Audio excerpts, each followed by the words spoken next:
Fala galera, beleza? Sejam bem-vindos a mais um vídeo do nosso canal. O vídeo de hoje a gente vai falar aí de dois fundos da More Invest, o More 11 e o Mork 11. Bora trocar uma ideia sobre os dois fundos, ver aí o que cada um tem para apresentar pra gente. É um fundo de CRI e um fundo de fundos. Eu vejo que muita gestora começa com isso, né? Esses fundos são bem novos aí, a gente vai ver um pouco aí do relatório deles, entender um pouco de cada produto e tentar entender um pouco da alocação, principalmente do FOF. Vamos conversar bastante nela. Deixar minhas redes aí para vocês. Para você que não é inscrito no canal, se inscreva. Isso aí ajuda a mostrar para o YouTube que o que eu venho fazendo aqui é relevante. Bora lá? Começar pelo de recebíveis. Eu sei que vocês gostam mais de recebíveis, né, do que FOF, então vamos começar por ele. Galera, dados gerais aqui dele. Fundo bem novo, não tem um ano aí, praticamente não tem 6 meses. Mork 11, fundo de CRI, com uma pegada mais high yield. Taxa de administração de 1%, taxa de performance bem puxada, 20% sobre o yield do IMAB 5 mais IPCA. Não é um benchmark tão bobinho de bater, mais difícil, mas o fundo é novo, né, pessoal? A gente pode ver aqui, é um fundo de 112 milhões de reais, 1.700 cotistas. Cara, tenho certeza que se não tivesse essa taxa aqui, ele ia estar entregando um pouco a mais, e isso que o resultado dele é bom, hein? Tá entregando um pouquinho a mais, e com isso o produto ia ganhar mais visibilidade. Eu sempre comento sobre isso em fundos menores, que eu acho que essa questão de taxa de performance em fundo pequeno é muito punitiva. Por mais que seja uma taxa difícil e tal, acho que não deveria nem ter, porque é aquela coisa, o investidor, quando ele chega aqui no relatório, ele bate o olho, ele fala, cara, um fundo de 112 milhões, 1.700 cotistas, com uma taxa dessa, tipo, por mais que esteja entregando resultados legais, não é atrativo para o cara comprar essa tese. Minha visão, eu sou totalmente contra a taxa de performance em fundo imobiliário, já falei isso várias vezes, e principalmente em fundos pequenos, eu acho que é algo que desabona aí. Eu acho que, beleza, se o gestor quer pôr a taxa de qualquer maneira, que faça, por exemplo, igual o GCRA fez, que foi muito interessante, né? Isentou nos primeiros 12 meses e tal, até o produto ganhar uma certa tração. Eu acho que é uma maneira aí de conseguir ganhar no volume, né? A partir do momento que seu fundo começa a pagar cada vez melhor, você consegue crescer ele e é bom, né? Você valoriza também o pessoal que está dentro. Mas enfim, seguindo. O fundo já traz aí legal, um ponto que eu gostei bastante, que ele já traz um guidance. Por mais que é um guidance amplo, ele traz um guidance de onde ele vai trabalhar. Limite inferior de R$1, limite superior de 1,50. Então o fundo não vai fugir muito disso. Se num mês vier 1,70, 1,80, ele vai botar esse restante no bolso e vai entregar dentro desse guidance aí. Muito bom isso, gosto bastante. Quando o gestor traz esse tipo de movimento, ele até coloca que nos próximos meses eles vão utilizar a banda superior do guidance, que é entre 1,25 e 1,50. Então o cotista já sabe como precificar esse fundo, já sabe o que esperar, não tem pegadinha, não tem surpresa, é bem interessante isso. Todas as operações adimplentes, tudo legal. Esse fundo estava em emissão, né? Tá aqui, ele já coloca. Eu vou conversar um pouco sobre isso. Foi pequenininha, né? Conseguiram bem pouco, 7 milhões e meio na preferência e 26 milhões nas sobras aí. Bem pouco em relação ao tamanho do fundo como um todo. Você pensar que o fundo antes da emissão tinha aí menos de 100 milhões, mas tá bom, vai crescendo devagarinho, aos poucos vai indo. Ele fez algumas compras de CRI durante esse mês, né? Ele traz até um ponto sobre essa questão do warehouse, vou explicar isso para vocês, como é que funciona essa questão do warehouse. Você vai fazer uma emissão. Só que o que acontece? Se você simplesmente fizer a emissão e pegar a grana, você vai terminar a emissão, você vai estar sentado em cima de, um exemplo, igual no caso ali aqui, aproximadamente 35 milhões de reais, esse dinheiro não está alocado, esse dinheiro está parado no caixa. Com isso, um fundo, principalmente um fundo de CRI high yield, vai penalizar muito o resultado, você vai passar muito grande de dinheiro alocado em algo que não dá o mesmo resultado que os CRIs. O que o fundo faz? Ele chega para algum parceiro, ou isso pode ser alguma instituição, pode ser algum fundo, um outro fundo, às vezes um sócio, quem for, não importa, né? Eu posso até falar para vocês, um fundo que faz muito serviço de warehouse para os outros, CPTS. Então, você chega num fundo, ou numa pessoa, ou numa instituição, quem seja, e fala, cara, eu quero fazer uma missão e eu quero o criar, o CRI-B, o CRI-C, o CRI-D. Beleza, esse aqui é meu pipeline. Aí esse cara, esse investidor, ou instituição, etc., vai lá, compra esses CRIs para você e fica com esses CRIs. Enquanto sua emissão tá rolando, esse cara tá lá recebendo juros, recebendo a amortização desse CRI. Quando termina a sua emissão e você tá com o dinheiro na mão, você vira pro cara e fala, ô, me dá meus CRIs aí. Aí você pega, né, compra os CRIs do cara, geralmente paga uma taxinha, e pega esse CRI. Então você tem uma alocação instantânea. A gente vê aí, existem hoje vários meios da gestão conseguir uma alocação instantânea. A gente tem essa questão do warehouse e a da alavancagem. Eu prefiro o warehouse, acho mais interessante até do que a alavancagem. O problema do warehouse é que não é todo mundo que consegue fazer, nem todo fundo tem o parceiro para fazer isso. Como a gente tem um cenário de fundos grandes trabalhando, por exemplo, vamos pegar os fundos da Quineia de papel. Cara, é muito fácil para eles fazerem a warehouse. Imagina, você tem o Knip com 7 bi de patrimônio. O KNSC lá, quando o KNSC estava querendo nascer, lá no início do KNSC. O KNSC foi nascer, ele virou o Knip muito bem podia comprar todos os CRIs que a Quineia queria para o KNSC e depois vender o KNSC comprar ele do Knip sem nem pagar taxa. Então, essa questão do warehouse ela é bem interessante. O problema é você tem que ter um parceiro para fazer isso e nem todo fundo tem. Então tem esse ponto aí. Mas legal, é uma estratégia boa, uma estratégia que traz uma alocação instantânea, né? Isso é muito bom. Galera, em fundo high yield, igual esse cara aqui, a pegada mais high yield, tem que ter alocação assim. Porque senão é muito punitivo pro prêmio do fundo. Então, quando você tem uma pegada mais high yield, quanto mais rápido você aloca, melhor é pro fundo. E a gente consegue ver, pra gente passar a régua nesse assunto, os dividendos dele aqui, ele traz tudo, né, desde o início. A gente vê aí, ó, 1,25, 1,11, 1,50, 1,50, 1,50, vem pagando esse patamar de 1,50, lembrando que vai ficar entre 1,25 e 1,50, que é muito bom. Carteira de CRI dele, loteamento, residencial, varejo, corporativo, home equity, um foco bem grande em residencial, a gente consegue ver. Nós vamos ver a carteira dele mais pra frente. E ele ainda tem um caixa aí considerável, né? Por mais que tenha um warehouse e tal, ainda tá com caixinha considerável se tratando de um fundo a pegada mais high yield. Aqui um pouco do indexador e spread, ele tá bem dividido entre PCA e CDI. Galera, grande maioria dos fundos que está mesclando esses dois indexadores está ficando mais ou menos nessa casa aqui. 1/3 em CDI e os outros 2/3 em IPCA. É o que eu tô vendo aí. Vamos ver até onde os gestores vão achar legal de levar os fundos. E isso é bom até para você, na sua própria carteira pessoal. Você tá lá com sua carteira, a gente tá vendo agora um momento, né, de, por exemplo, vários fiagos do CDI, você quer botar esses caras para dentro, você tem que ter uma ideia do indexador e do spread, principalmente do indexador, né? Então você consegue lá, tipo, até eu vou ficar posicionado até quantos por cento em IPCA e quantos por cento em CDI, não tem a mínima ideia. Cara, pensa, olha, vê o que os fundos estão fazendo. É o melhor jeito para você que não tem ideia da estratégia clara, copie a estratégia do gestor. Então pega lá 10 fundos de CRI e olha, vamos ver, o MORC tá mantendo 30, o AFHI 30, o fulano de tal 40, o fulano de tal 50, e aí você consegue ver qual estratégia se encaixa mais no seu perfil e faz isso. No início, galera, eu falo isso mais para voltar pro cara mais iniciante. Quando você ganha mais expertise no negócio, aí você mesmo decide quanto você quer levar e tal, e não se incomoda.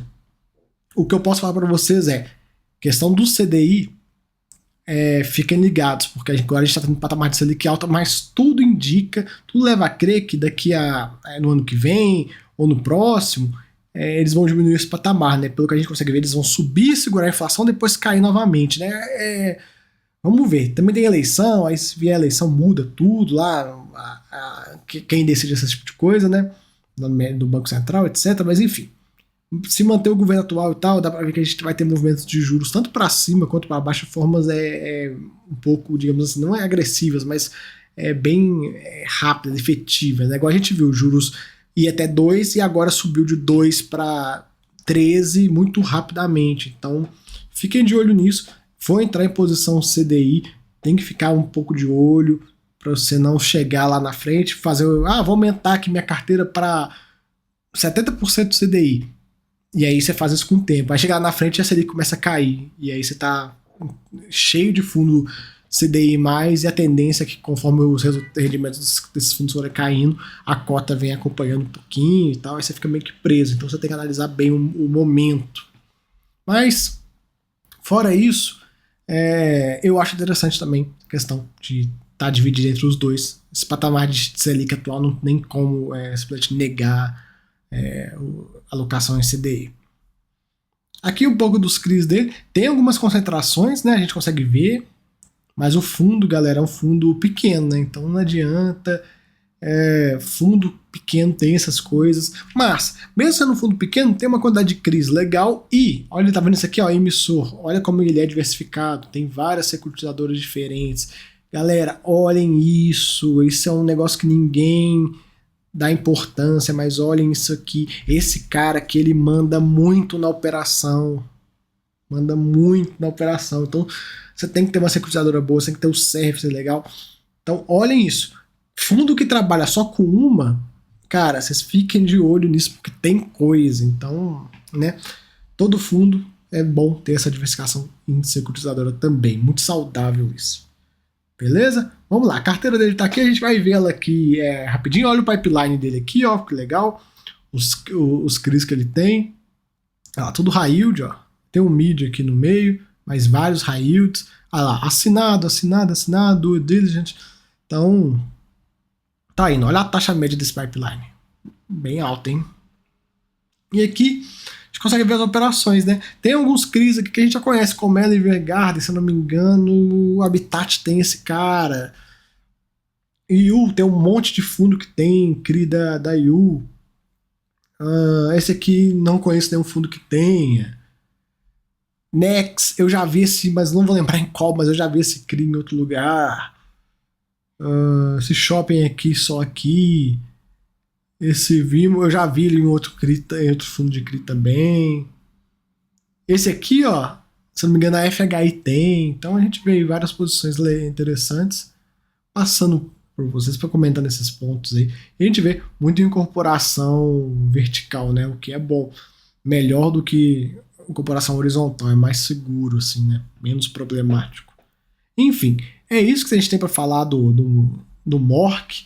Galera, um fundo legal que tá indo devagarinho, vai ganhando tração e tudo. Tentou fazer emissão agora e não captou tanto assim, mas tudo bem.